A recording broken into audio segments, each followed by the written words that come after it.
సంతకాలు పెట్టి పొలాల ప్రగించి డబ్బులు తీసుకుంటా అంటే కొడవళ్ళు గొడ్డళ్ళు కత్తులు కర్రలు తీసుకుని యుద్ధానికి వచ్చారేంట్రా?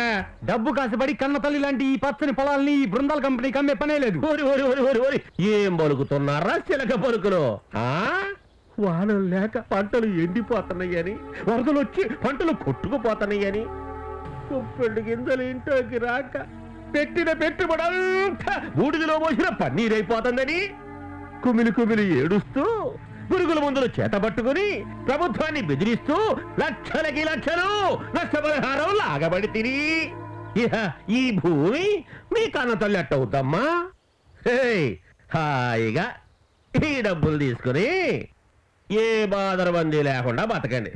ఏమో చెప్పండి అమ్మా మీ మొగుళ్ళకే. నీ కాకమ్మ కబుర్లకి తల్లాడించే గంగిరెద్దులం కాదు మేము. ఓడి మీరు తల్లాడించేదేంట్రా? ప్రభుత్వమే ఈనాడు ఈ భూమిని ఇదిగో ఈ బృందాల గారికి అప్పగించమని ఆర్డర్స్ జారీ చేసేసింది. పోనీ పాపం బక్క రైతులని జారి పడుతుంటే నా మీద తిరగబడుతున్నారే. నోరు మూసుకుని ఈ డబ్బులు తీసుకుని ఈ కాగితాల మీద సంతకాలు చేసేయండి. చేత కాకపోతే ఏలి ముద్రలు నొక్కేయండి. కోట్లిచ్చిన ఈ భూమిని ప్రభుత్వానికి అప్పచెప్పే పనే లేదు. ఎకరాకు 25,000 కూడా ఠికానా లేని ఈ భూమికి ₹1,00,000 ఇస్తారంటేనే నా మీద ఎదురు తిరుగుతున్నారే. ఇక ₹1,00,00,000 అంటే పరిస్థితి అట్టా ఉంటుందో. ఇక మామూలు మాటలతో ఎనరగానే వీళ్ళకి మీ పద్ధతిలో చెప్పండి. పట్టుకో బుల్లి కెమెరా ఒకటి భుజానేసుకుని నన్ను ఫోటోలు తీస్తావా? ఇంతకు ముందు కూడా ఇట్టాగే ఫోటోలు తీసావుగా, ఏమైంది? నా పదవి ఊడింది అంతే కదా. మళ్ళీ తిరిగి నా పదవి నేను ఎట్టా తెచ్చుకున్నానో చూస్తున్నావుగా.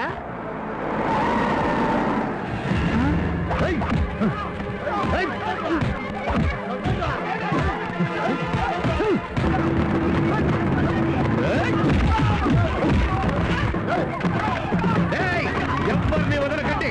ఆడ మగ చిన్న చిన్నగా అందరినీ చిన్న కొట్టేయండి.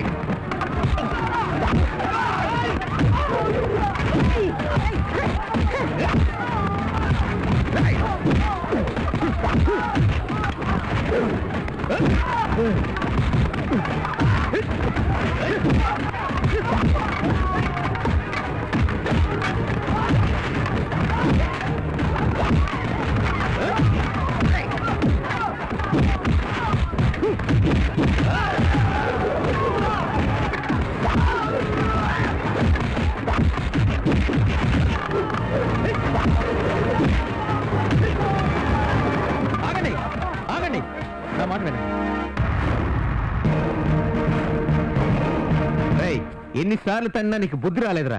నగరంలో సెంటి భూమి కూడా మిగల్చకుండా కబ్జా చేసి ప్లాట్లు కట్టి అమ్మావు. ఇప్పుడు నీకని ఈ పచ్చని పొలాల మీద పడిందా? ఎన్ని వేల ఎకరాల కంపెనీల పేరు ధారాదత్తం చేసి సొమ్ము చేసుకుంటారా? ల్యాండ్ సీలింగ్ చట్ట ప్రకారం రైతుకి భూమి 25 ఎకరాలు మించకూడదు. మరి ప్రతి కంపెనీకి వేల ఎకరాలు పొందే హక్కు ఎలా వచ్చిందిరా? మట్టిలో మానేడి పోసి పుట్టెడి గింజలు పండించిన రైతు తను పస్తున్నా ప్రజల కడుపు నిండా అన్నం పెడుతున్నాడ్రా. అలాంటి రైతు నోట్లో మట్టి కొడితే మీరు బాగుపడారా? రైతులంతా కలిసి కన్నెర చేస్తే మీకు గుప్పుడు నౌకలు కూడా మిగలవు. మేము మా స్వార్థం కోసం ఈ పని చేయడం లేదయ్యా. ఈ దేశం పారిశ్రామికంగా ఎదగాలని ఇలా చేస్తున్నాం. అందుకు రైతులేమి అభ్యంతరం చెప్పట్లేదు. సాగుకు వీలు కానీ వేల ఎకరాల బంజరు భూములు ఉన్నాయి, అక్కడికి వెళ్ళి కట్టుకుంటారా మీ కంపెనీలో. వెళ్ళండి.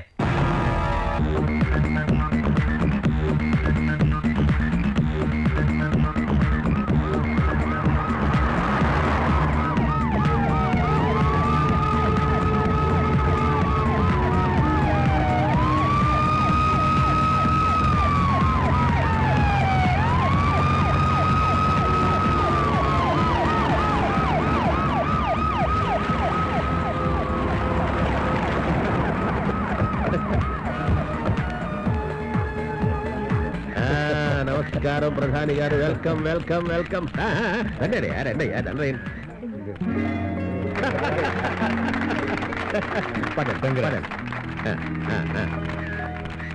మొత్తాన్ని బాగా కట్టమాయా.